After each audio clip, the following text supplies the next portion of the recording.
वृंदावन।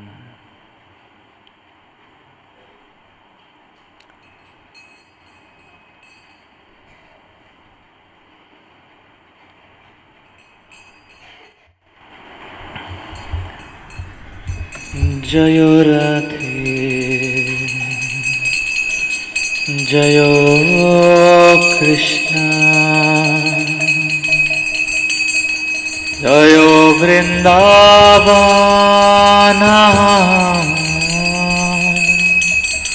श्री गोविंद गोपीनाथ मदन मोहन। जय राधे जय कृष्ण जय वृंदावन श्री गोविंद गोपीनाथ मदन मोहन।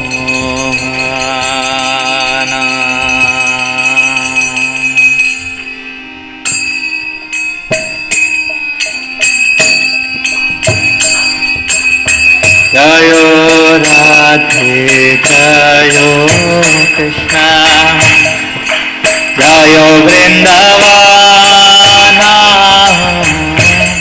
श्री गोविंद गोपीनाथ मदन मोहन।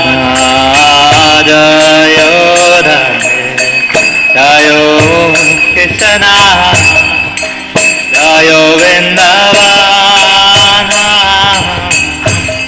श्री गोविंद गोपीनाथ मदन मोहन। श्यामा कुंड राधा कुंड गिरि गोवर्धन कालिंदी यमुना जयो जयो महावन। श्यामा कुंड राधा कुंड गिरि गोवर्धन कालिंदी यमुना जयो जयो महावन। केशी घाट वंशी भट्ट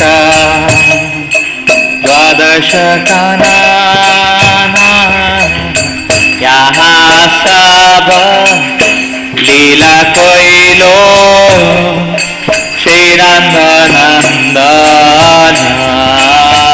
केशी घाट वंशी भट्ट द्वादश कानन यहाँ सब लीला कोइलो श्री नंदनंदन। श्री नंद यशोदा जय जय गोपगान श्री रामादि जय जय धेनु वत्सगान।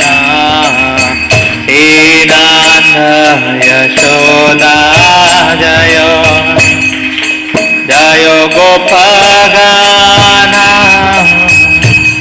श्री रामादि जय जय धेनु वत्सगान। जय वृषभानु जय कीर्तिदा सुंदरी जय पूर्णमासी जय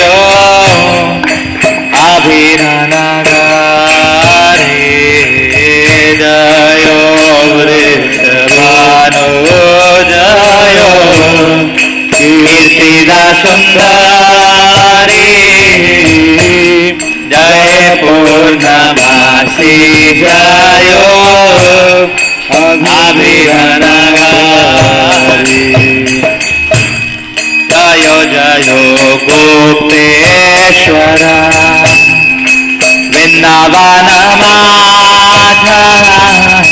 Jayo Jayo Krishna Sakha Bhattu Dvijara Jayo Jayo Gopeshwara Vrindavana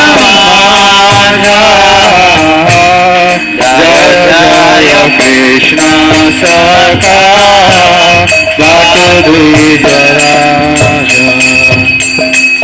Jai Ram Ghata Jayo Rohini Nandana Jayo Jayo Vrindavana Vasi Jata Jana Jayo Ram Ghata Jayo Rohini Nandana Jayo Jayo Vrindavana Vasi Jata Jana Jayo Ram Ghato Jayo Rohini Nandana Jayo Jayo Vrindavana Vasi Jata Jana Jayo Ram Ghato Jayo Rohini Nandana Jayo Jayo Vrindavana Vasi Jata Jana Jayo Ram Ghato Jayo Rohini Nandana Jayo Jayo Vrindavana Vasi Jata Jana Jayo Ram Ghato Jayo Jayo Nandana Jayo Jayo Vrindavana Vasi Jata Jana Jayo Dvijapatni Jayo Naga Kanya Gana Bhakti Te Jahara Pailo Govinda Charana Jayo Dvijapatni Jayo Naga Kanya Gana Bhakti Te Jahara Pailo Govinda Charana Tera Mandala Jayo Jayo Radha Shyama Jayo Jayo Rasa Leela Sarva Manorama Tera Mandala Jayo Jayo Radha Jayo Jayo Rasa Leela Sarva Manorama Jayo Jayo Jwala Rasa Sarva Rasa Sara Parakhiya Bhave Jaha Brajete Prachara Jayo Jayo Jwala Rasa Sarva Rasa Sara Parakhiya Bhave Jaha Brajete Prachara He Janava Pada Padma Koriya Smarana Dina Krishna Dase Ko Hai Nama Sankirtana Janava Pada Padma Koriya Smarana Dina Krishna Dase Ko Hai Nama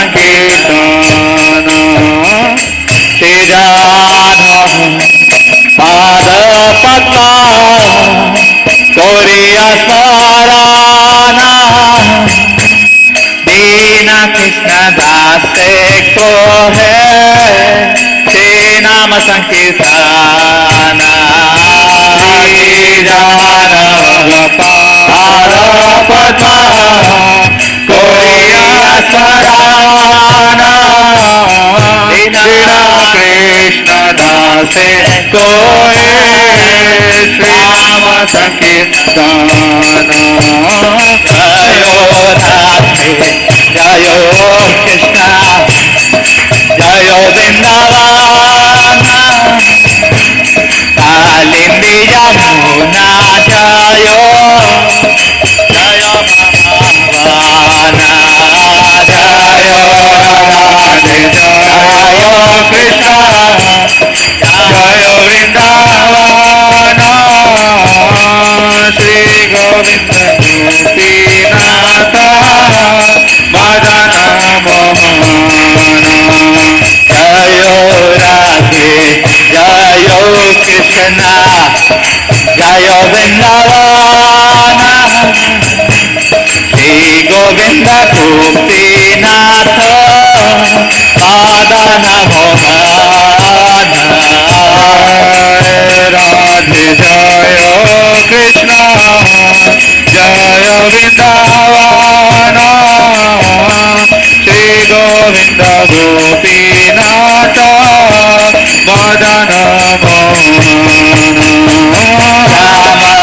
कुंड राधा कुंड गिरि गोवर्धन कालिंदी यमुना जयो जय महाभान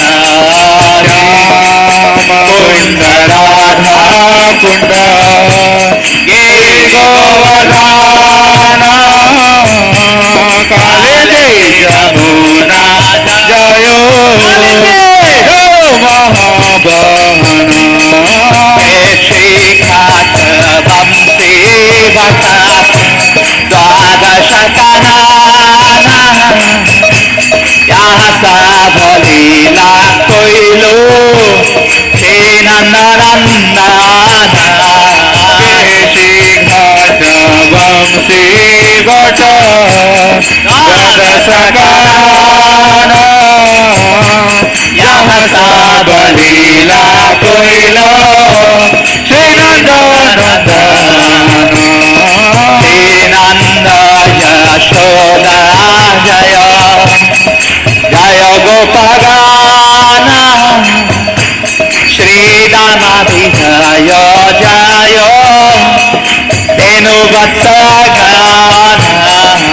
श्री नंद यशोदा जय जय गोपगान श्री दामाभिजय धेनुवत्सगान जय वृषभानु जय कीर्तिदा सुंदरी जय पूर्णमासी जय अभिरानाधारी जय वृषभानु जय कीर्तिदा सुंदरी जय पूर्णमासी जय नगरी जय जय गोपीश्वर वृंदावन माता जय जय कृष्ण सखा पतु द्विजराज जय जय गोपीश्वर वृंदावन माया जय जय कृष्ण सखा पतु द्विजराज जय राम कांत जय रोहिणी नंदन जय जय वृंदावन वासी जता जय राम कांत जय रोहिणी नंदन जय जय वृंदावन गजानन जय द्विज पत्नी जय नाग कन्या भक्ति से सहारा पाइलो गोविंद चराना जय द्विज पत्नी जय नाग कन्या भक्ति से सहारा पाइलो गोविंद चरण श्रीरास मंडल जय जय राधा श्याम जय जय रास लीला सर्व मंडल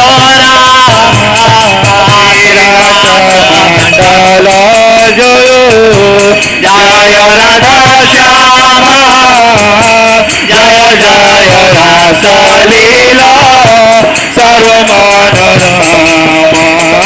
जय जय ज्वाल रास सर्वरस सार परखिया भावे जहाँ बजते प्राचार जय जय ज्वाल सर्वरस सार परखिया भावे जहाँ सजते प्रचार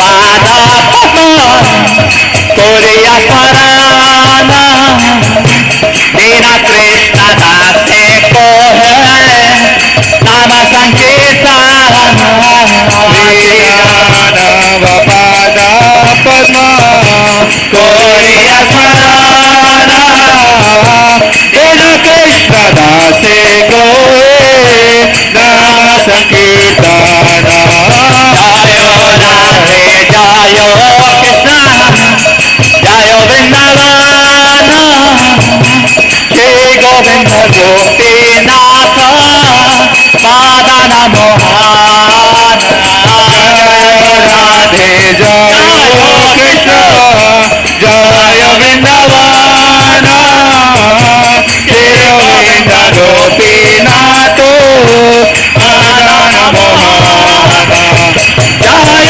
राधे जय कृष्ण जय वृंदावन श्री गोविंद गोपीनाथ पदन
রাধে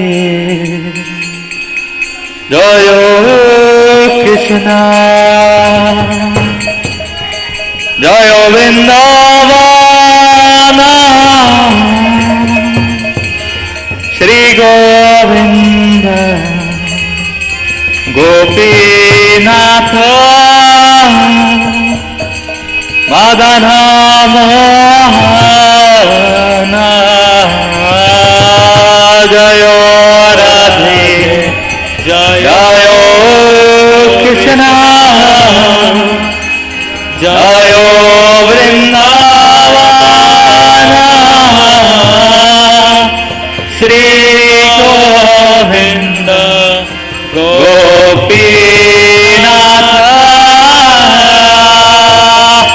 মদন মোহन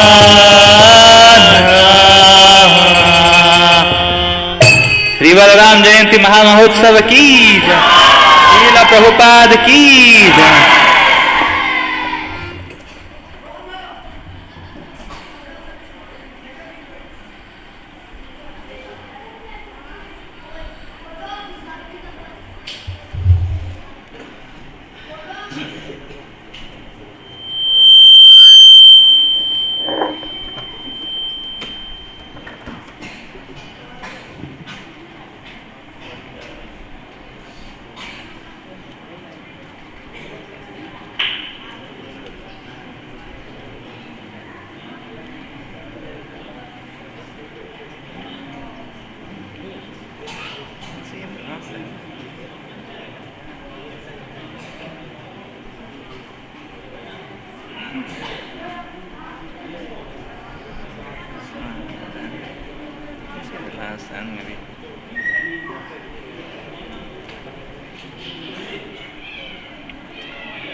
ओम ज्ञानतिमिरन्धस्य ज्ञानाञ्जनशलाकया चक्षुरुन्मिलितं येन तस्मै श्रीगुरुवे नमः श्रीचैतन्यमनोभीष्टं स्थापितं येन भूतले स्वयं रूप कदा मह्यं ददाति स्वपदान्तिकं वन्देऽहं श्रीगुरो श्रीयुतापदकमलं श्रीगुरून् वैष्णवांश्च श्रीरूपं सागरजातं सहगना रघुनाथान्वितं तं सजीवं साद्वैतं सावधूतं परिजनसहितं कृष्णचैतन्यदेवं श्रीराधाकृष्णपादाः सहगना ललिता श्रीविशाखान्वितांश्च नमो ॐ विष्णुपादाय कृष्णपृष्ठाय भूतले श्रीमते भक्तिवेदांत स्वामिनिति नामिने नमस्ते सरस्वते देवे गौरवाणी प्रचारिणे निर्विशेषशून्यवादी पाश्चात्यदेशतारिणे नमो महावदन्याय कृष्णप्रेमप्रदायते कृष्णाय कृष्णचैतन्य नामिने गौरद्विषे नमः हे कृष्णा करुणा सिन्धु दीनबन्धु जगत्पते गोपेश गोपिका कांत श्री राधा कांत नमोस्तुते तप्त कांचन गौरांगी श्री राधे वृंदावनेश्वरी वृषभानुसुते देवी प्रणमामि हरिप्रिय नीलाचल निवासाय नित्याय परमात्मने बलभद्र सुभद्राभ्यां श्रीजगन्नाथाय ते नमः वाञ्छाकल्पतरुभ्यश्च कृपा सिन्धुभ्येव च पतितानां पावनेभ्यो वैष्णवेभ्यो नमो नमः जय श्रीकृष्णचैतन्य प्रभु नित्यानन्द श्री अद्वैत गदाधर शिवासादि गौरभक्तवृन्द हरे कृष्णा कृष्णा कृष्णा हरे हरे हरे राम राम राम हरे हरे मुखं करोति वाचालं पङ्गुं लङ्घयते गिरिं यत्कृपातमहं वन्दे श्रीगुरो दीनतारिणम्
भगवान श्री बलराम जी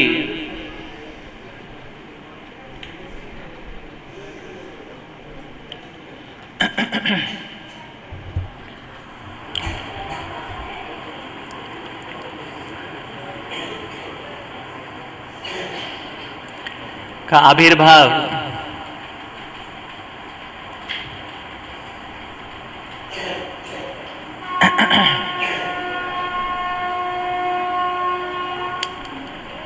एक अत्यंत पवित्र और पावन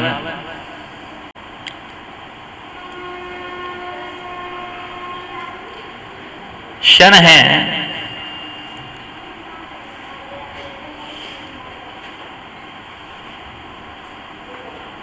और आज के इस दिवस का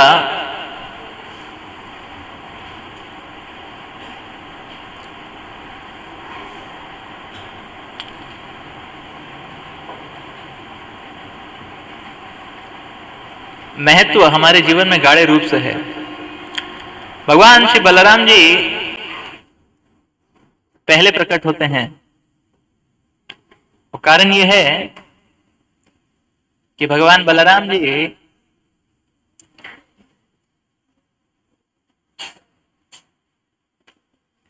संपूर्ण रूप से भगवान कृष्ण की सेवा करना चाहते हैं।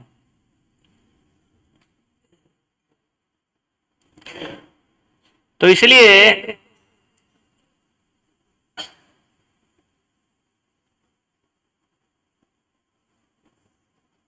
माता देवकी के गर्भ में पहले भगवान बलराम जी आते हैं सभी तैयारी करने के लिए।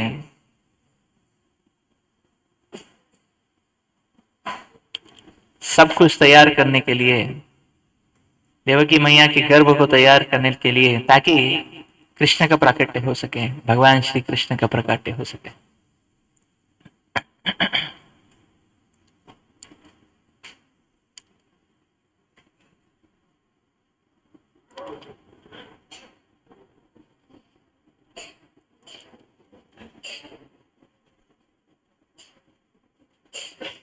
तो भगवान बलराम हालांकि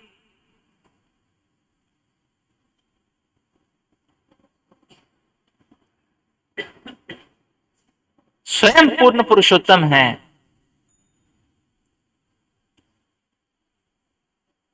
भगवान कृष्ण से अभिन्न है, भिन्न नहीं है,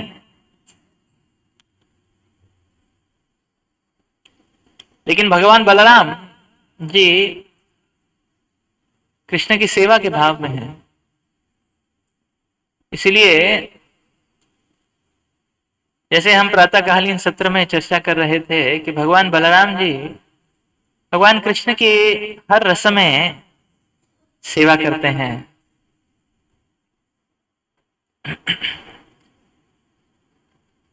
शांत रस में भगवान बलराम जी का प्राकट्य होता है आध्यात्मिक धाम के रूप में।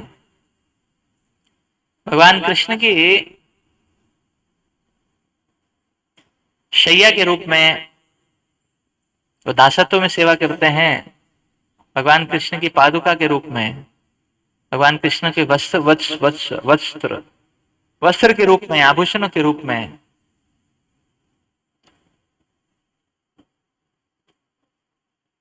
अब भगवान कृष्ण के भैया के रूप में भगवान बलराम जी सेवा करते हैं।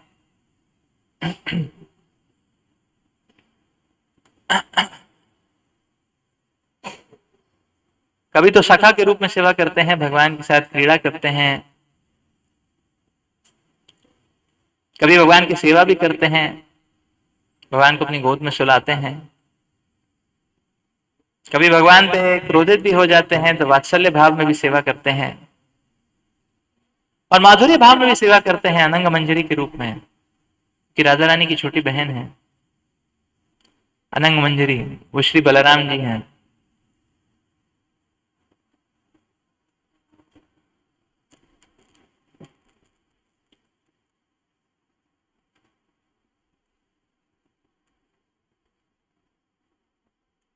तो कृष्ण की ओर जाने के लिए भगवान बलराम जी की कृपा अनिवार्य है, क्योंकि सेवा का तत्व क्या है वो हम बलराम जी से समझ सकते हैं कि भगवान बलराम सेवक भगवान है। सेवा भाव की पराकाष्ठा, सेवा भाव की उच्चतम सीमा की प्राकट्य प्रतिमूर्ति श्री बलराम जी हैं।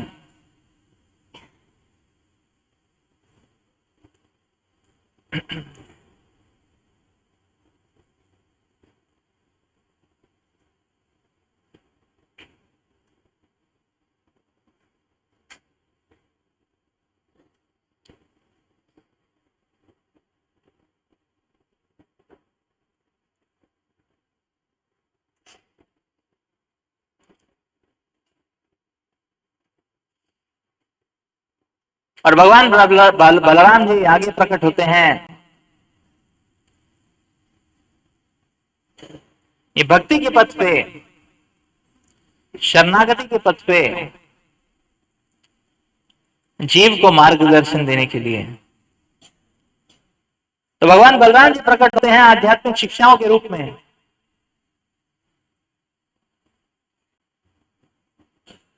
और आगे भगवान बलराम जी प्रकट होते हैं गुरु परंपरा के रूप में, गुरुगण और आचार्य गण के रूप में।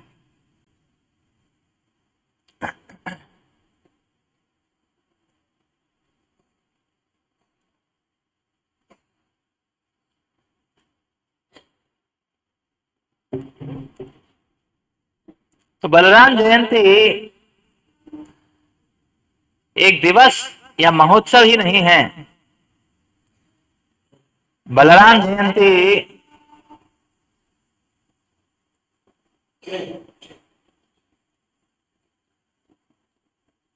एक रिमाइंडर है। So this is a day to be reminded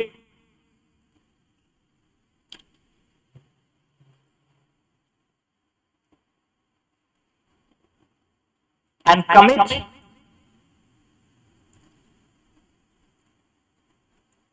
to the easily accessible and most sublime mercy, which is the manifestation of Lord Balaram Ji. And this easily accessible and most sublime mercy is available to us in the form of the divine instructions of the Lord.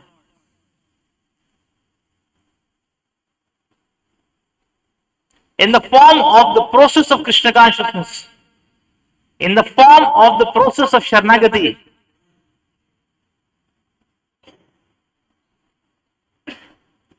And when we commit ourselves, we grab onto this opportunity and commit ourselves to this process of devotional service.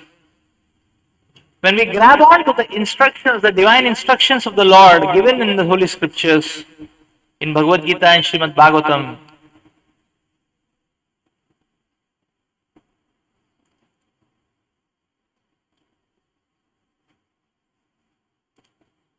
then that heralds the appearance of Lord Balaram Ji.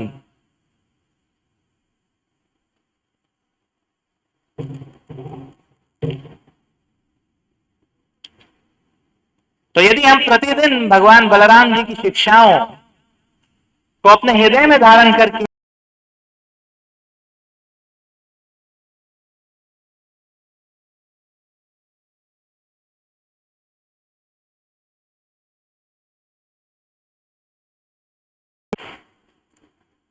तो तो वही भगवान बलराम जी का प्राकट्य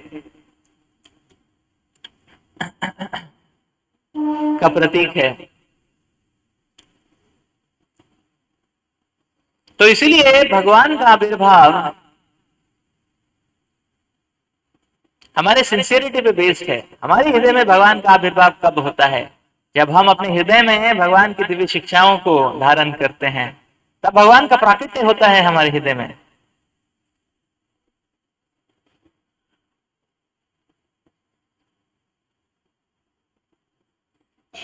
जब हम अपनी विचारधारा को भगवान के श्री चरणों में केंद्रित करते हैं, जब हम अपनी इच्छा शक्ति के प्रवाह को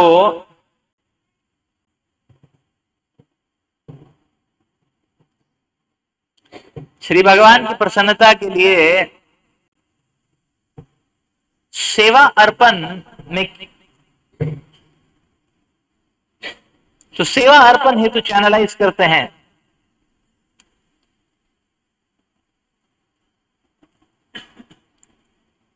तब भगवान बलराम जी का प्राकट्य होता है हमारे हृदय में। और भगवान बलराम जी का प्राकट्य ये संकेत है कि भगवान कृष्ण का प्राकट्य निकट ही है। That is the point.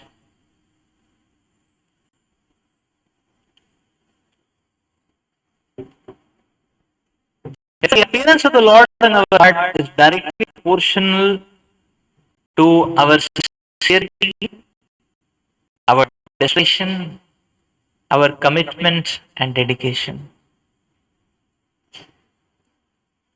And therefore, no matter what is the material conditioning,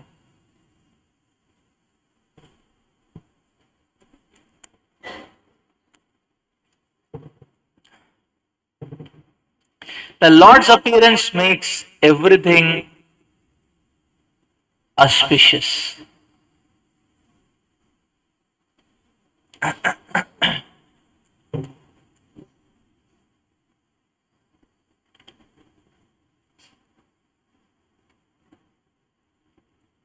So modern day mankind is trying through innumerable ways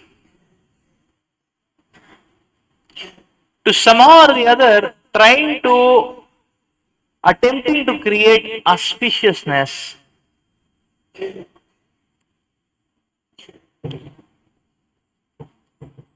in a dark and melancholic setting.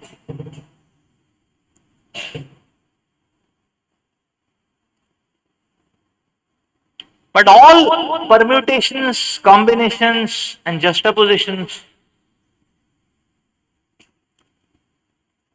end up in complicating and intensifying the misery and darkness of the material affairs.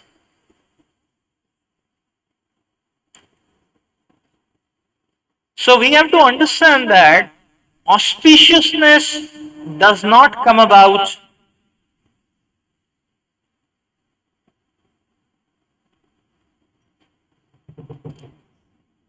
simply by any chemical or electrical or financial or economic permutations and combinations. Auspiciousness can only come about when the Lord appears, when the Lord becomes manifest. Then even the most inauspicious settings become auspicious.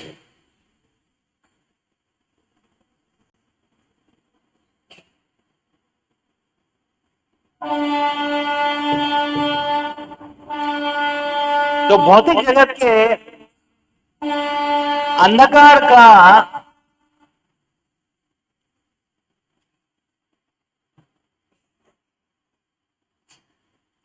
किसी आर्थिक या तकनीकी गतिविधि से नाश नहीं हो सकता है, अपितु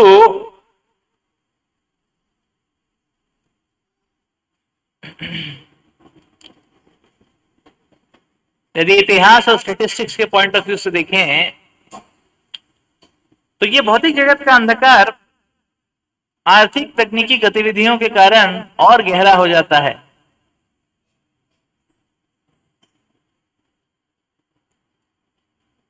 हमें इस बात से हमें इस बात पर पूर्ण रूप से विश्वास होना चाहिए कि कोई भी जटिल से जटिल और दुखद से दुखद परिस्थिति क्यों ना हो, भगवान के आविर्भाव से वो परिस्थिति पवित्र हो जाती है, पावन हो जाती है।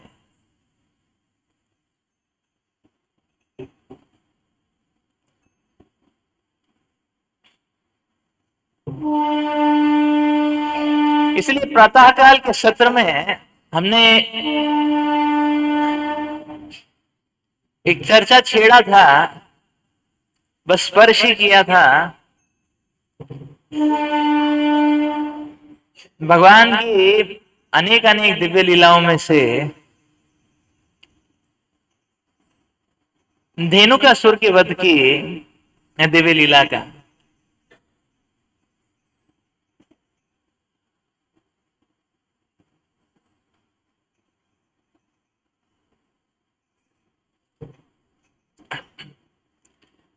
तो हालांकि जहां भगवान होते हैं, जहां भगवान स्वयं विद्यमान हैं अपने भक्तों के बीच में, वहां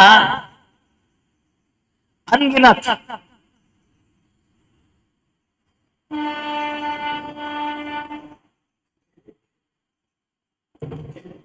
हमारी कल्पना से भी परे इतने ऐश्वर्य विद्यमान हैं, ऐसा हर्षोल्लास, ऐसा प्रेम, प्रेम की ऐसी लहरें हैं कि सागर की भांति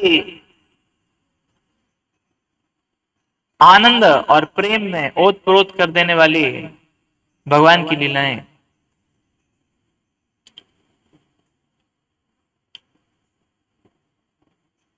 तो भगवान श्री कृष्ण बलराम जब वृंदावन में लीला कर रहे थे तो ऐसा ही परिस्थिति था।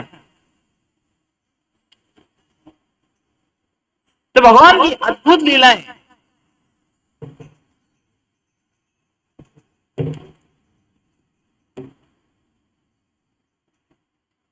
मधुरता और प्रेम से ओतप्रोत। देखिए,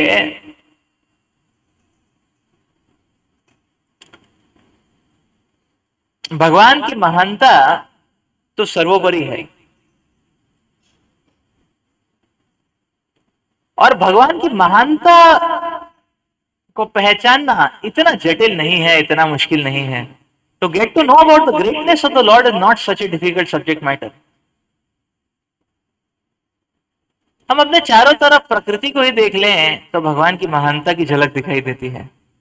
झलक ही है। हमारी भौतिक प्रकृति भगवान के सामने बहुत छोटी सी है, लेकिन हमारे फ्रेम ऑफ रेफरेंस से बात करेंगे तो ये प्रकृति भी अनइमेजिनेबल है। तो हमारा फ्रेम ऑफ रेफरेंस ऐसा है, कहीं भी चले जाइए, एक्सपैंड कीजिए, कंट्रैक्ट कीजिए, everything is unimaginably complicated. So whether you talk about the micro world or whether you talk about the macro and the cosmic world, everything is beyond the limits of our understanding, imagination. It is so complex. And therefore, from a materialistic or atheistic attitude, when one looks and tries to understand the affairs of the creation, one only lands up in some imaginations, sooner or later, to keep the not in some imaginations and which turn into hallucinations and which keep changing.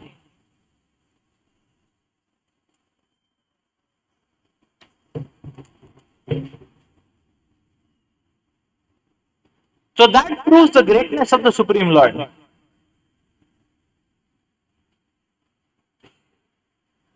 And the greatness of the Supreme Lord is available in this material world very easily. Anywhere and everywhere we can see the greatness of the Supreme Lord. How systematic is the working and the processing of each and every small aspect.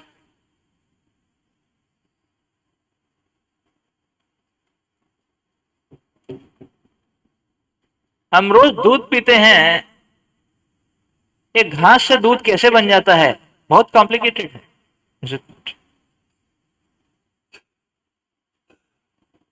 क्या कोई machine से बना के दिखा सकते हैं? घास डाला एक तरफ, दूध आ गया दूसरी तरफ, इम्पॉसिबल।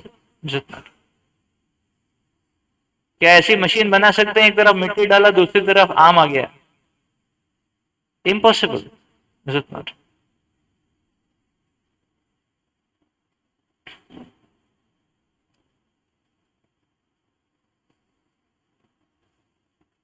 क्या ऐसी सेटिंग्स बना सकते हैं कि एक हवा का झोंका आया, एक ध्वनि का नाद आया और पूरे बंगाल में वर्षा की बौछार आ गई? Impossible, is it not? So the greatness of the Supreme Lord is not very difficult to understand.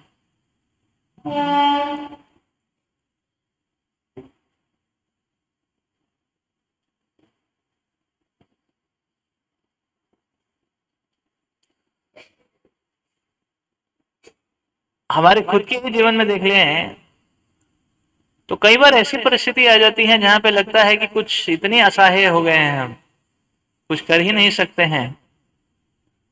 फिर कुछ समय के बाद एकाएक पूरी परिस्थिति बदल जाती है। तो भगवान की महानता को समझना ज्यादा मुश्किल नहीं है, लेकिन बात यह आती है कि भगवान की महानता से ज्यादा सर्वोपरि है भगवान की मधुरता। The sweetness of the Lord is much greater than the greatness of the Lord. And to understand the sweetness of the Lord is rare. भगवान की मधुरता को समझना वो है दुर्लभ बात।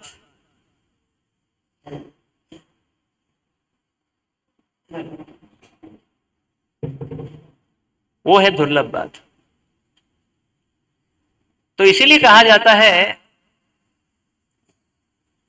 कि यदि हम ये भगवान की मधुरता को समझ जाएं तो हमको भगवान के हृदय में जो प्रेम है उसकी एक झलक मिल जाती है। और वो झलक मात्र वो झलक मात्र ही पर्याप्त है। ये दुनिया के जितने भी सुख हैं वो सब उसके सामने इनसिग्निफिकेंट हो जाते हैं। So even a drop of Krishna's love for us is so immense that all the pleasures of this world become insignificant in front of it. And this sweetness the Lord is exhibiting in the form of his pastimes.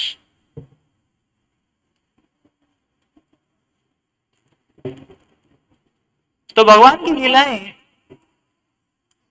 एक trailer की तरह होती हैं,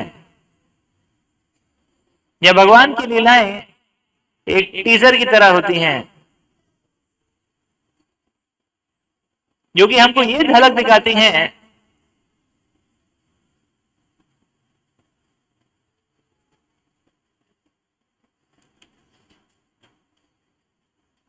कि भगवान की महानता की चरम सीमा है भगवान की मधुरता,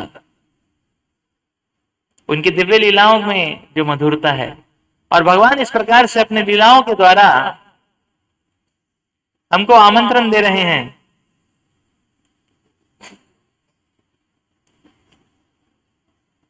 कि भगवान के परिवार आध्यात्मिक जगत में श्री वृंदावन धाम में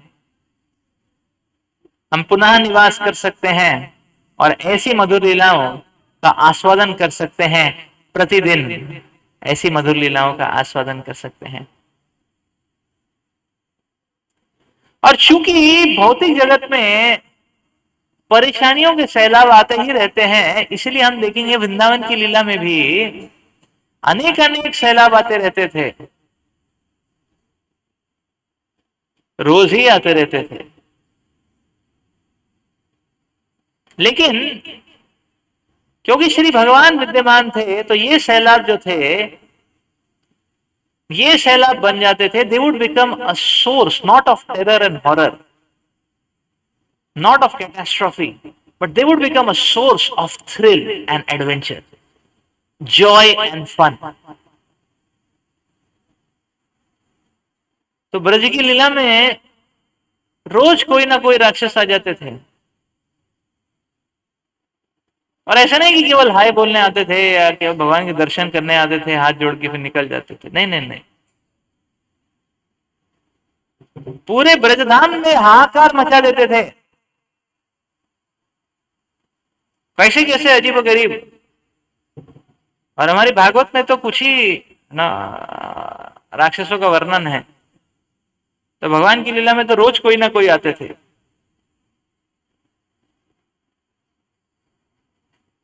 ऐसे अजीब गरीब इफेक्ट्स के साथ कोई देख के ही ना हार्ट अटैक आ जाए।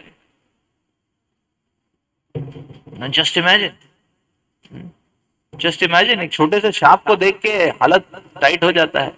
कभी आया आपके हॉल में सांप, है ना? छोटा यहां से वहां तक का सांप, 2 मीटर के सांप में हालत टाइट हो जाएगा ना।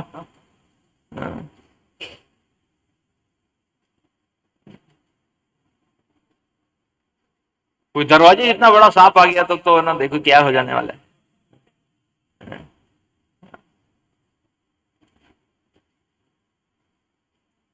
अब ब्रजधाम में तो अघासुर आ गए थे। अब इतने से सांप से हालत टाइट हो जाता है। अघासुर की बात तो देखिए कितनी बड़ी हो गई। अघासुर जब वो अपना जबड़ा खोले तो उनका जो उनके जो मुख का ऊपर का भाग था वो माउंट एवरेस्ट के ऊपर जा रहा था। वो थे अघासुर, है ना। The upper portion of his jaw was, higher than Mount Everest, ना। तो ये देख के ग्वालबाल देखिए भयभीत नहीं हुए। ग्वालबाल बोले ये तो बहुत अच्छा है, यहीं पे माउंट एवरेस्ट आ गया, खेलते हैं चलो, है ना। कहीं इधर उधर दौड़ के जाने में जरूरत ही नहीं है, ब्रज में सब कुछ है। फिर बोले थोड़ा अलग तरीके का माउंट एवरेस्ट है। ये माउंट एवरेस्ट है लेकिन इसमें बड़ी अजीब सी दुर्गंध आ रही है, इसमें थोड़ा ऑस्पिशियस नहीं है। तो उनको समझ में आ गया था कौन है ये। बोले सांप जैसा लग रहा है लेकिन माउंट एवरेस्ट इफेक्ट दिखा रहा है ना। कोई बात नहीं, इफेक्ट को एंजॉय करते हैं। तो जानते पूछते हुए ग्वालबाल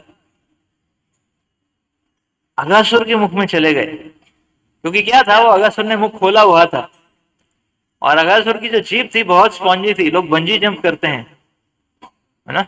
बंजी जंपिंग किया है आपने कभी ट्राई? अच्छा लगता है। सो तो this was original bungee jumping. तो ग्वालबाल बंजी जंपिंग कर रहे थे किसके? अगासुर की जीभ के ऊपर। और दूर से कृष्णा देख रहे थे। अरे so just try to understand and evaluate. अब हम ऐसी सिचुएशन में रहते तो क्या हालत होती। इधर ही अगासुर है, माउंट एवरेस्ट जितनी मृत्यु है, और उसके सामने कौन सा एल्गोरिथम काम करने वाला है? कौन सा आर्टिफिशियल इंटेलिजेंस, रियल इंटेलिजेंस कुछ काम नहीं करने वाला है। Is it not?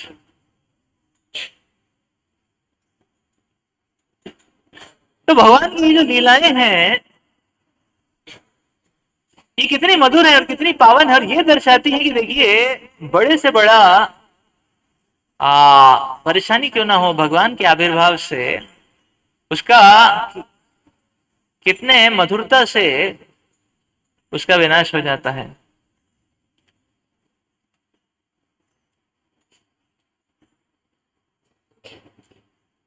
तो वृंदावन तो पावन नगरी थी। भगवान कृष्ण ग्वाल बाल के साथ गैया चराने के लिए जाते थे, लेकिन इतनी मधुर लीलाएं करते थे, दिन में रात में आठों प्रहर भगवान की मधुर लीलाएं चलती रहती थी।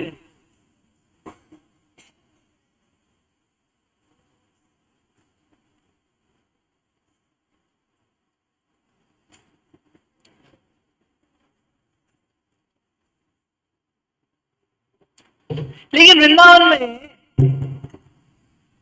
एक इलाका ऐसा था जो कि अंधेर नगरी था। अंधेर नगरी,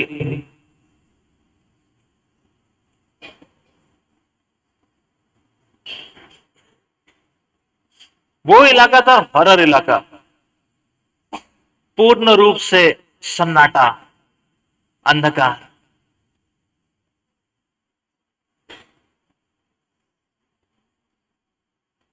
अब वृंदावन में ऐसा खौफनाक इलाका कैसे हो गया? वो वृंदावन में ऐसा खौफनाक इलाका हो गया क्योंकि उस इलाके का अधिपति वो एक राक्षसी प्रवृत्ति का एक खौफनाक प्रतिमूर्ति, जिसका नाम था धेनुकासुर, और वो एक गधे के रूप में था। उसका जो आकार है वो गधे के रूप में था, लेकिन बहुत इन्फ्लुएंशियल था। आजकल की भाषा में बोले इन्फ्लुएंसर था।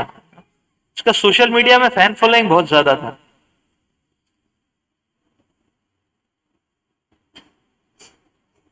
लेकिन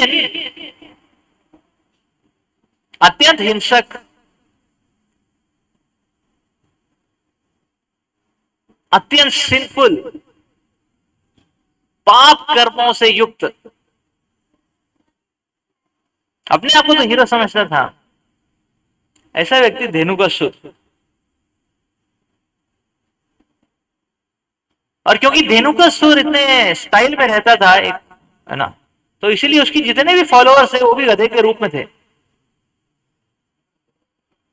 नहीं, ऐसा आज भी होता है।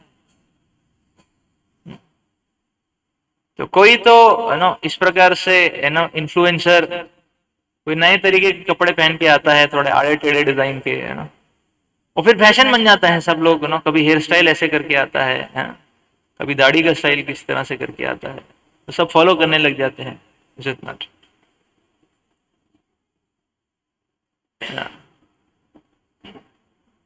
तो अब इसी चीज को वृंदावन की लीला में भगवान दिखा रहे हैं, ये दिखाने के लिए कि ऐसे ही किसी के आड़े टेढ़े को फॉलो करने से कुछ फायदा नहीं है ना। एक छोटा गधा एक बड़े गधे को फॉलो करता है, अल्टीमेटली पूरा प्रजाति गधों का है। ये धेनुकासुर की लीला से हम समझ सकते हैं। तो मानिए धेनुकासुर बहुत शक्तिशाली थे, ऐसा नहीं कि ना, बहुत शक्तिशाली थे, बहुत स्ट्रांग बॉडी था। उनको WWF में उतार दें तो कोई रह नहीं सकता। क्या WWE WWF जो बोलते हैं उसको, या कुश्ती में उतार दें गोल्ड मेडल ले आते, इतने शक्तिशाली, कोई खड़ा नहीं हो सकता।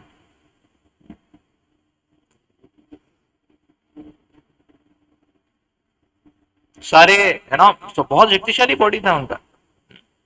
सो more muscular then no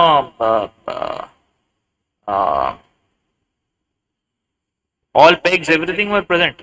Dhenukasur, लेकिन उसने आतंक मचा के रखा था। अब व्रज के भाग में है ना, जहां भगवान की सेवा चारों ओर है, वहां पे इसने आतंक मचा के रखा था ब्रजवासियों के जीवन में, क्योंकि किसी को घुसने भी नहीं देता था, उसके डर, उसके आतंक से। ब्रजवासी तो छोड़िए, पशु पक्षी भी उस इलाके में नहीं जाते थे। तो देखिए कैसे है ना, कई बार एक हॉरर हवेली देखते हैं, उसने पूरे वन को हॉरर बना के रखा हुआ था, ऐसा आतंक।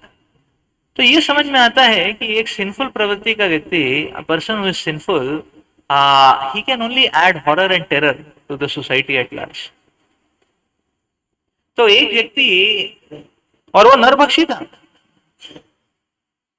इंसान को भी खा जाता था, इंसान को भी खा जाता था। वैसे आजकल नरभक्षी लोग आम रूप से पाए जाते हैं, है ना। The in general materialistic mentality is a नरभक्षी mentality, is it not? The people don't mind killing, and they may not be eating human flesh. They are killing, है ना, exploiting, killing. They don't mind. For the sake of few profits, people are ready to incriminate any amount of exploitation. Sometimes unimaginable exploitation. That is sinful mentality. And the Pratimurti of this sinful mentality was Dhenukasur.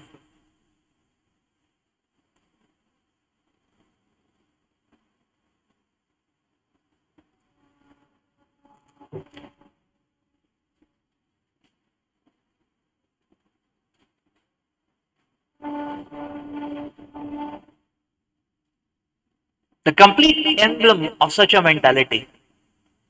तो वैसे बोला जाए तो आजकल तो हमारा समाज धेनुकासुर से ही भरा पड़ा है, जिधर देखो। People who are highly maddened, owing to their own lust and greed,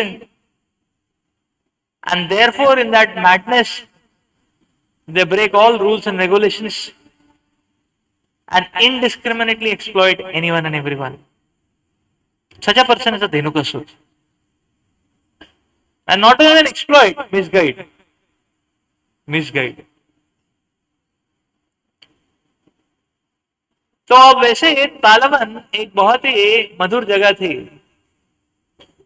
originally, और वहां पे ताल के वृक्ष थे, और ताल के फल, ताल के फल काफी मधुर होते हैं, उसका सुगंध भी बहुत मधुर होता है।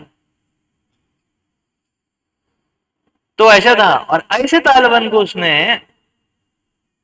एक डर और आतंक का क्षेत्र बना के रखा था। तो यही बात है, सीख यहाँ पे ये है कि जब हम भगवान को शरणागत नहीं होते हैं तो एक मधुर जगह को भी हम, एक मधुर जगह भी एक शमशान में बदल जाती है, जहां पे डर, आतंक और पाप पूर्ण रूप से भर जाता है। ऐसे ही तालवन की दशा हो गई। अब ये देख के ग्वाल बालक से देखा नहीं गया, रहा नहीं गया ये देख के, ऐसी दुर्दशा तालवन की, और ऐसी ऐसे पाप कर्म और ऐसे जुल्म जो कि ब्रजवासियों पे ये धेनुकासुर ढा रहा था, ये ब्रजवासियों से, ये गोपगन से देखा नहीं गया। तो एक दिन की बात है, जब भगवान कृष्ण बलराम तो ग्वाल बाल के संग श्री गोवर्धन के श्री चरणों में वृंदावन के ना वृंदावन की हरियाली में गोचारण कर रहे थे। एक ना तो गैया ना घास खा रही थी, स्वच्छंद वितरण कर रही थी इधर उधर यमुना जी के तट पे, और भगवान कृष्ण बलराम गोपगन के साथ अलग अलग खेल कर रहे थे। अब भगवान के खेल बहुत मधुर हैं।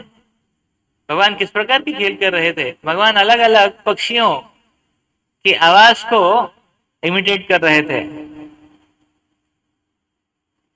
तो लॉर्ड वाज इमिटेटिंग। कभी भगवान कुकू की आवाज निकालते थे, कभी मोर की तरह नृत्य करने लग जाते थे कृष्ण बलराम।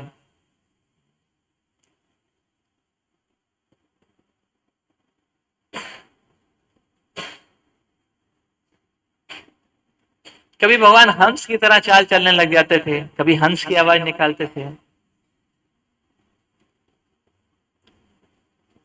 और ग्वाल बाल क्या करते थे? भगवान को देख के भगवान का गुणगान करते रहते थे।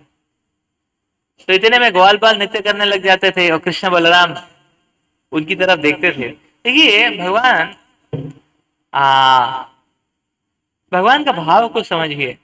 भगवान का भाव कैसे अपने भक्तों के प्रति प्रेम से ओतप्रोत रहता है। अब भगवान एक छोटे से छोटे भक्त को भी आदर दे रहे हैं। भगवान, the Lord is acknowledging even the contribution and service of a very small and insignificant devotee like a peacock in Vrindavan. अब how do we know it's a very small and insignificant, no? Because we don't even know the name of the peacock, is it not? So many hundreds of peacocks, you cannot even differentiate. But the Lord is acknowledging even the peacock. When the Lord hears the sound of a peacock, the Lord imitates that. You know? So the Lord not only acknowledges, the Lord reciprocates. This is Krishna's love for each and every living entity. Just imagine. Just imagine. इसीलिए जब भगवान, not only this, जब श्री भगवान वृंदावन में विचरण करते हैं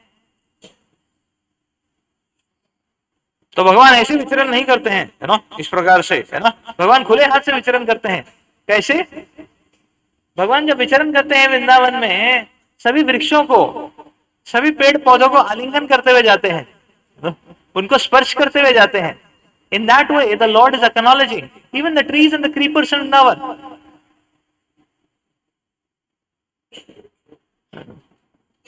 इसीलिए वृंदावन में जो मोशन होता है वो स्ट्रेट नहीं रहता है।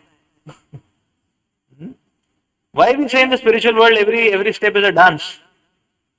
कि भगवान इस प्रकार से खुद भी प्रेम में रहते हैं ओतप्रोत, और भगवान हर एक को प्रेम में, है ना, प्रेम के सागर में डुबाते हुए रहते हैं। तो भगवान इसी प्रकार से जब भगवान घूमते हैं, विचरण करते हैं, तो सभी पेड़ पौधों को छूते हुए, स्पर्श करते हुए, आलिंगन करते हुए जाते हैं। ऐसी है श्री भगवान की मधुरता और ऐसी है लीला की मधुरता। तो ऐसे वातावरण में भगवान कृष्ण बलराम जी के साथ थे। अब भगवान कृष्ण देख रहे थे व्रज की महिमा। अब व्रज में कल्प वृक्ष हैं, इस प्रकार के वृक्ष जो कि कुछ भी सप्लाई कर सकते हैं। कल्प वृक्ष का अर्थ है कि वो किसी भी सीजन में कोई भी फ्रूट सप्लाई कर सकते हैं, है ना।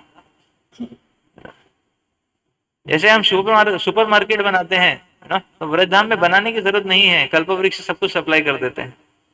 आपको कौन सा फ्रूट चाहिए, कितना क्वांटिटी चाहिए, सब सप्लाई कर देते हैं तुरंत। ऐसे वृक्ष, तो जब भगवान कृष्ण जाते हैं, कृष्ण बलराम, तो ये कल्प वृक्ष अपने फलों और फूलों को लेके झुक जाते हैं। कितना झुकते हैं? इतना झुक जाते हैं कि भगवान के श्री चरणों को स्पर्श करने लग जाते हैं। Can you imagine? The trees are bending down to such an extent that they are touching the lotus feet of the Lord. और ये देख के भगवान कृष्ण बलराम जी की ओर देखते हैं, बोलते हैं, भगवान बलराम जी से बोलते हैं कि हे भगवान, आपकी महिमा अपरंपार है।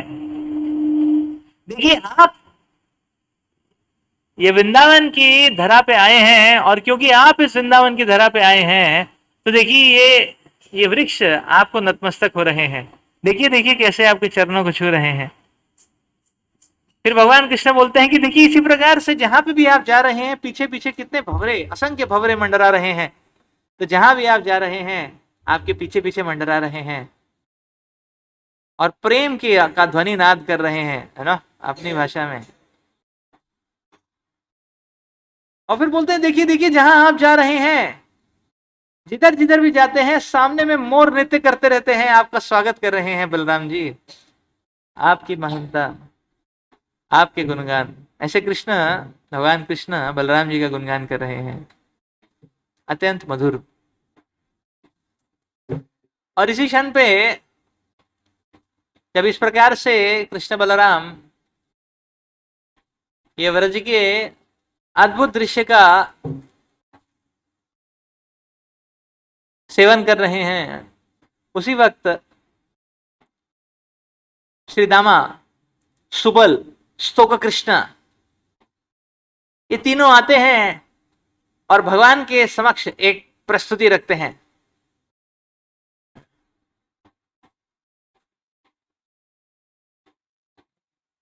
एक प्रस्तुति रखते हैं, बोलते हैं, भगवान, हमारा ये प्रस्तुति है, यदि आपको अच्छा लगता है तो ये मिशन को अडॉप्ट कीजिए। बोलते हैं पास में ही इतना मधुर वन है, तालवन, उसके उसके फलों में, उसके फूलों में क्या मधुरता है, और मधुरता की सुगंध यहां तक आ रही है। लेकिन वो राक्षस ने आतंक मचा के रखा है, धेनुकासुर। आप कृपया धेनुकासुर का संहार कीजिए। बोलते हैं आप धेनुकासुर का संहार कीजिए, और वो जो फल है मधुरता के, ताकि सब जनजाति को वो फल मिल सके, और हमको भी आस्वादन करने हैं वो फल तालवन के। लेकिन वो असुर के कारण सब कुछ चौपट है वहां पे। और फिर सुख कृष्णा श्रीदामा बोलते हैं, लेकिन क्योंकि हम बोल रहे हैं इसलिए आपको नहीं मानना है। यदि आपको रुचि आ रही है हमारे इस आइडिया में, है ना, तभी आप अपनाइए। बोलते हैं if you are getting excited about this idea then only you undertake it. और भगवान कृष्ण देखते हैं बलराम जी की ओर, और भगवान बलराम जी बोलते हैं लेट्स डू इट।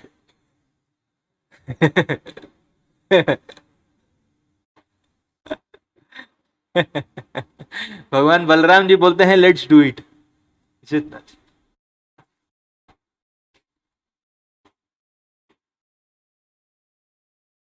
तो देखिए इतना बड़ा असुर था, लेकिन ये जो ग्वाल बाल हैं ये असुर से भयभीत नहीं है, क्योंकि उनको पूर्ण रूप से विश्वास है कि कृष्ण बलराम चुटकी में वो धेनु का सुर का वध कर देंगे, चुटकी में,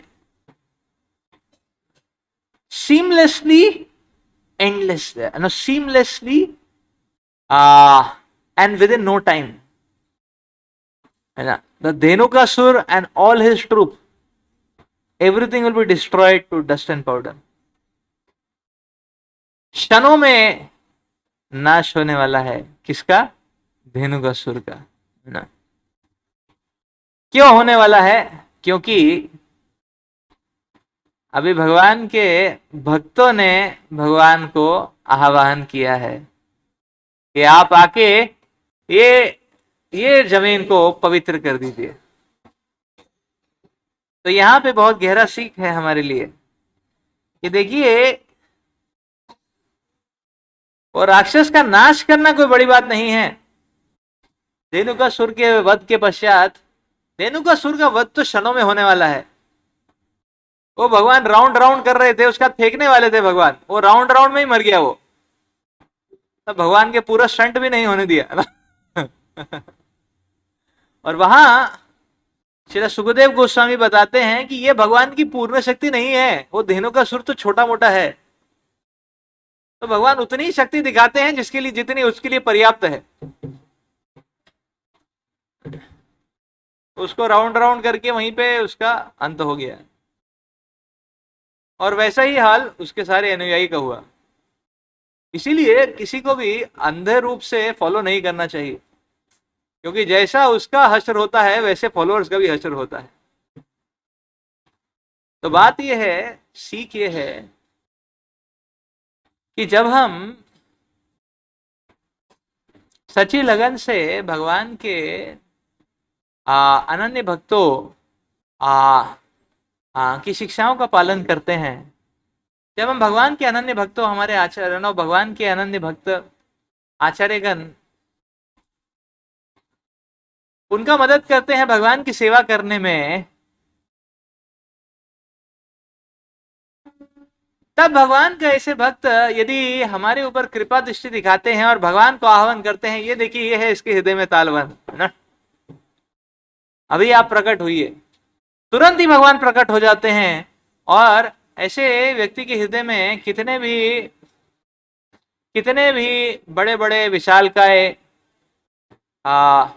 कितने भी बड़े बड़े विशालकाय, है ना, अनर्थ क्यों ना हो, भगवान उसका चुटकी में नाश कर देते हैं। That is the point. That is why Srila Vishwanath Chakravarti Thakur बोलते हैं कि आध्यात्मिक प्रगति का बहुत ही क्विक फॉर्मूला क्या है कि भगवान के भक्तों के अंदर वो तत्परता रहती है भगवान की सेवा करने की। और यदि भगवान के भक्तों की इच्छा को हम अपनी इच्छा बना लें, when we make the desire of the great acharyas as our desire, and in that way we commit to serve and assist the great acharyas mission, then by their kripa drishti, our Talavan of our heart will be restored back from the forces of the anarthas, which are like Dhenukasur. That is the point. तो भगवान बलराम जी आगे जाते हैं, leading the way, और जाते के साथ ही तालवन में पेड़ों को हिलाने लगते हैं। ऐसे हिलाते हैं कि पेड़ों के साथ साथ पृथ्वी भी हिलने लग जाती है, कंपन होने लग जाती है। ऐसे हिलाते हैं भगवान, और साथ में धेनु का सुर भी हिलने लग जाता है। और धेनु का सुर आतंकित होके, क्रोध में चूर और मद होके आता है भगवान बलराम पे आक्रमण करने के लिए।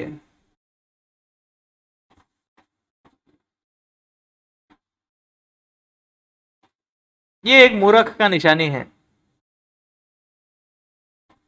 ये मूर्ख व्यक्ति क्या होता है, कैसी भी परिस्थिति क्यों ना हो, मूर्ख व्यक्ति शरण नहीं लेता है। मूर्ख व्यक्ति ऐसा ही होता है। तो यहां भगवान आ गए हैं, भगवान के आने से पूरा तालवन कांप रहा है, और ये धेनु का सुर को लगता है नहीं, मैं कॉम्बैट करूंगा, कॉम्बैट करूंगा। तो ऐसा लगता है इसको। तो ये भौतिकतावादी व्यक्ति है। हमारे जीवन शैली में भी ऐसा होता है। लोग फिजिकली तो नहीं कर सकते इस प्रकार से कोई भी प्रॉब्लम का नाश, लेकिन लोग ये सिमुलेट जरूर कर लेते हैं नेटफ्लिक्स खोल के, है ना। People identify in cinemas with some star who is doing such a kind of thing, is it not?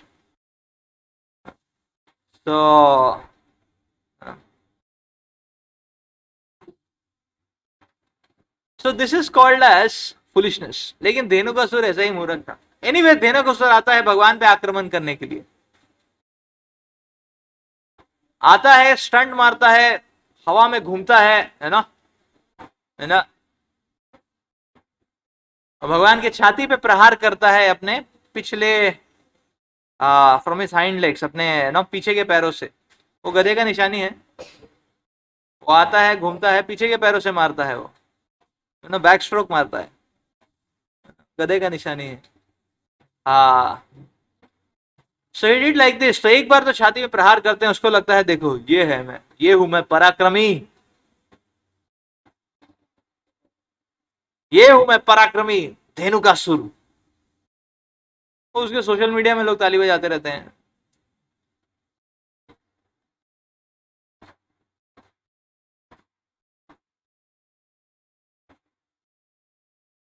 फिर सोचता है फिर से रिपीट करेंगे, फिर जाता है दूर दौड़ के, फिर आता है दौड़ के, फिर हवा में शौसर मारता है पूरा स्टाइल में, है ना। किक मारने के लिए पहले घूमता है ना, हवा में घूमता है, फिर उसको टर्न करना है ना, पीछे से मारेगा, है ना। पहले आगे से आएगा, देखेगा, पोजीशन असर्टन करेगा, इधर मारना है ना, फिर घूमेगा, फिर पीछे से मारेगा, है ना। तो ऐसे करके मारने लगता है। भगवान बलराम जी उसके पैरों को पकड़ लेते हैं। The Lord catches him by his hoops. फिर भगवान बोलते हैं मैं तुमको जिम्नास्टिक स्टंट्स करवाता हूं, है ना।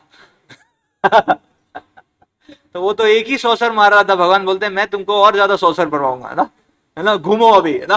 तो इसी मूड में भगवान उसको घुमाने लगते हैं। ऐसे घुमाते हैं भगवान, ऐसे घुमाते हैं, वहीं पे उसके प्राण पखेरु निकल जाते हैं। और उसके बाद भगवान उसको फेंकते हैं, ये ऊंचा, है ना, javelin throw, Olympic swimming javelin throw फेंकते हैं, है ना। वो धेनुकासुर को कहां फेंकते हैं?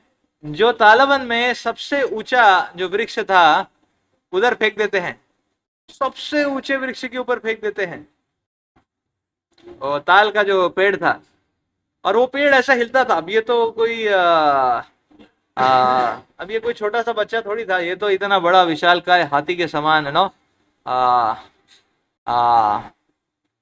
एक भैंसे हाथी के समान जंगली कहीं का, ना, धेनुकासुर। उसके गिरने से वृक्ष संभाल नहीं पाया, वृक्ष गया ना, हिल गया, उसके हिलने से वृक्ष गिरने लगा, और गिरते गिरते वृक्ष ने इतना वाइब्रेशन हो गया, vibration energy became so prominent कि उसने बगल वाले दो वृक्ष को हिलाया। तो ऐसे करके एक चेन रिएक्शन स्टार्ट हो गया, है ना।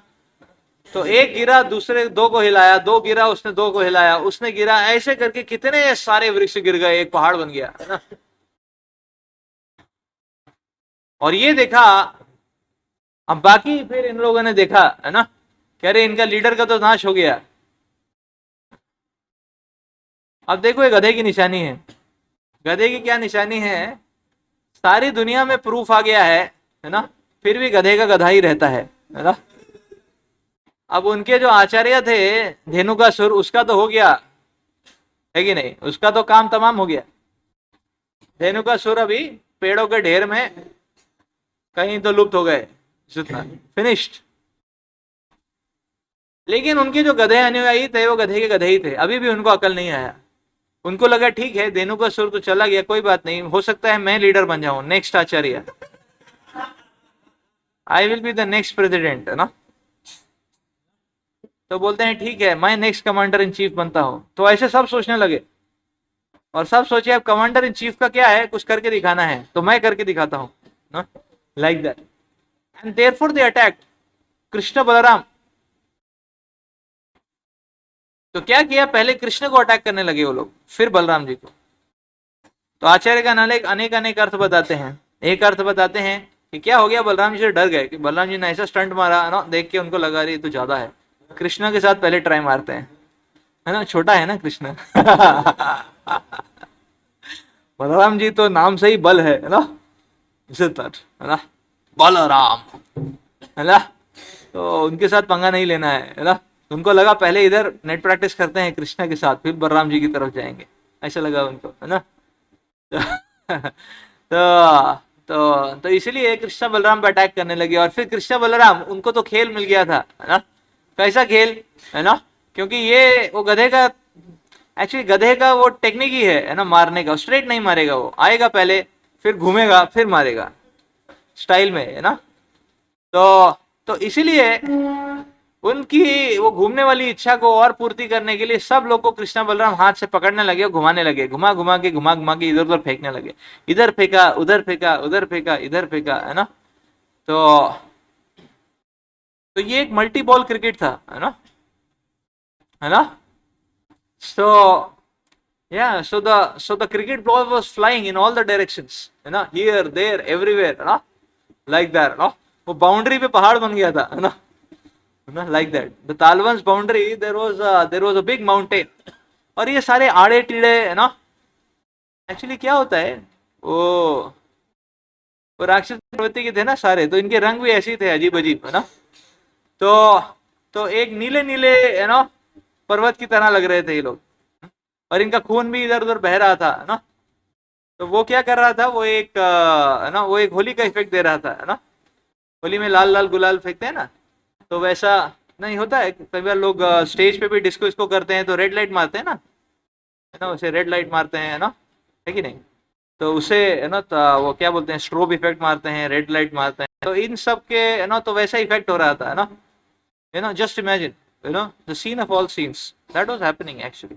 और इस प्रकार से धेनुकासुर का तो वध हो गया। तो ये धेनुकासुर, इसका वध हो गया, और उनके सारे अनुयायियों का भी वध हो गया। तो भगवान ने ज्यादा समय नहीं लिया, जितना in no time the lord crushed. तो इससे हमको ये समझ में आना चाहिए कि देखिए, भौतिक परिस्थितियां कितनी भी विपदकारी या कितनी भी जटिल क्यों ना हो, भगवान को उसको सुलझाने में ज्यादा समय नहीं लगता है। आवश्यक ये है कि भगवान का प्राकट्य हो, और वो तभी होता है जब हम भगवान को सच्चे हृदय से, पूर्ण लगन से बुलाते हैं। तो भगवान को पता था तालवन में, है ना, ये क्या आतंक मचा रखा है, लेकिन भगवान जा नहीं रहे थे। भगवान बोलते ठीक है, बाकी जगह में, है ना, भगवान रमन कर रहे थे, प्रेम का आस्वादन कर रहे थे, तालवन में जाने को ज्यादा एक्साइटेड नहीं थे भगवान। लेकिन जब भक्तों ने बुलाया तो देखिए भगवान कैसे गए, और विद इन नो टाइम भगवान ने ये धेनुकासुर और उसके पूरी पार्टी का वध कर दिया। श्रील भक्ति विनोद ठाकुर बताते हैं कि ये धेनुकासुर, कि धेनुकासुर का प्रवृत्ति, व्हाट डज इट सिग्निफाई, ये धेनुकासुर का प्रवृत्ति क्या सिग्निफाई करता है? धेनुकासुर का प्रवृत्ति सिग्निफाई करता है इग्नोरेंस को, अंधकार, अज्ञान। और यही अज्ञान को दर्शाने के लिए उसका रूप भी गधे की तरह था। ये गधे का कैरेक्टरिस्टिक होता है कि उसको समझ में नहीं आता है, इसीलिए उसको गधा बोलते हैं। इतना चारों दसों दिशाओं में नाद हो रहा है कि बेटा संभल जाओ, फिर भी वो गधा सुनता नहीं है, इसीलिए वो गधा है। तो एक भौतिकतावादी व्यक्ति भी एक गधे की तरह है। क्यों? क्योंकि चारों दिशाओं से नाद हो रहा है, देखो बेटा सुधर जाओ, ये तुम्हारे मटेरियलिस्टिक ना एम्पायर खड़ा करने से किसी का फायदा नहीं होने वाला। History is a proof that anything materialistic has to crumble down to dust and powder. Even when materialistic opulences manifest, it can do no good to anyone and everyone. अब जैसे मेट्रो सिटी में बड़े बड़े शहर रहते हैं, बड़ी बड़ी बिल्डिंग रहती है, वो बिल्डिंग में व्यक्ति 20वें माले में चला तो जाता है, लेकिन एंजाइटी और स्ट्रेस के कारण रात को सो नहीं पाता है। हवा बहुत अच्छी चल रही है, आयोनोस्फीयर की हवा है, ताजी इज्जत नर, लेकिन फिर भी नींद नहीं आता है उसको। क्यों? तनाव है, समस्या है, इज्जत नर, दुख है। तो कितना भी ऊपर क्यों ना चला जाए व्यक्ति, 25वें माले पे भी जाके क्यों ना रह ले, he cannot escape from misery, is it not? That is the point. कितनी बार हमको समझ में आता है कि हमारी जो पावर है वो इतनी छोटी सी है भगवान के सामने, फिर भी समझ में नहीं आता है। तो ऐसा व्यक्ति धेनुकासुर की तरह है, गधे की तरह है, उसको समझ में नहीं आता है, उसको समझ में नहीं आता है। एक घूम के दिखाता है, उसको लगता है मैं बहुत बड़ा हीरो हूं, जैसे वो धेनुकासुर स्टंट मार रहा था ना, घूम के किक मार रहा था, है ना, स्ट्रेट किक नहीं मार रहा था। Insignificant, and therefore such a person is an S. और धेनुकासुर का क्या था, अपने आप को बहुत बड़ा स्वामी समझता था, उसको लगता था तालवान का स्वामी है। ऐसे ही भौतिक जगत में हर एक को लगता है कि वो स्वामी है। So everybody see that the nature of false ego is what? Everybody thinks he is a master and swami. And one publishes that result. वो रिजल्ट रिसर्च पेपर में पब्लिश कर देता है। फिर लोग पूछते हैं भाई स्वामी तो हैं, लेकिन कि कौन से एरिया के स्वामी हैं? फिर बोलते हैं नहीं, एरिया डिफाइन कर रहा हूं मैं। I am going to define my area, you know, like that. So for that reason only I have come to IIT, you know, to get equipped so that I can make a bigger area where I can prove that I am a master. So sometimes some people say, okay, you see, I have become a big manager. You know, I have 200 people working under me. इतना बड़ा area है जहाँ पे मैं स्वामी हूँ. Is it not? Another person says, no, I am managing director only. पूरा company 2000 लोग का मेरे अंदर. Is it not? Another person says, I have chain of companies. Is it not? और कोई नहीं मिलता तो person thinks, okay, my wife and children, उनका मैं स्वामी हूँ, है ना? Like that. So the point is, this is false ego, is it not? तो ऐसी प्रवृत्ति भी धेनुकासुर की प्रवृत्ति है। अब धेनुकासुर तो गधा है, अब गधे तो फल खाते नहीं, है ना? इसीलिए वो तालवन के जो फल थे इतने मीठे थे, इतने उनका फ्रेग्रेंस भी इतना मधुर था, लेकिन वो गधा तो खा नहीं सकता है। अब क्या करें, गधा तो गधा ही रहेगा, इज इट नॉट? ना? हाँ। So although he was himself not able to enjoy, but he would not allow anyone else to partake of it. Dhenukasur mentality. इसीलिए ये भौतिक जगत में भी ऐसा ही है। The sense of proprietorship is another representation. False sense of proprietorship also represent the Dhenukasur mentality. है ना, Dhenukasur mentality. And then this kind of false sense of proprietorship, and then this kind of false sense of leadership and kingship, जिसमें कि person thinks that he is very great, and in that way he is misguiding others. That is Dhenukasur mentality, and this Dhenukasur mentality can be washed off by the appearance of Lord Balaram. So when we take to these divine instructions of Bhagavad Gita and Bhagavatam, that itself heralds the appearance of Lord Balaram, and by Lord Balaram's appearance, all these darkness and inauspiciousness can be resolved in our hearts. हमारा हृदय जो कि ये अंधकार ये अंधकार एक अंधकारमय एक हॉरर, एक हॉरर सुनसान हवेली के समान है. वहां पे वो दृश्य तो वहां पे भगवान के प्राकट्य होने का भगवान का प्राकट्य वहां पे भगवान का प्राकट्य हो सकता है. और भगवान का प्राकट्य सूर्य के समान है, सूर्य के समान है. तो इसीलिए आज का ये पावन दिवस हमें ये संदेश देने के लिए है कि हमको पूर्ण तन्निलता से, है ना, with full sincerity and dedication भगवान की शरण लेनी चाहिए. दृढ़ निश्चय के साथ भक्तों के संग में भक्ति का प्रैक्टिस करना चाहिए. We should follow the process of devotional service.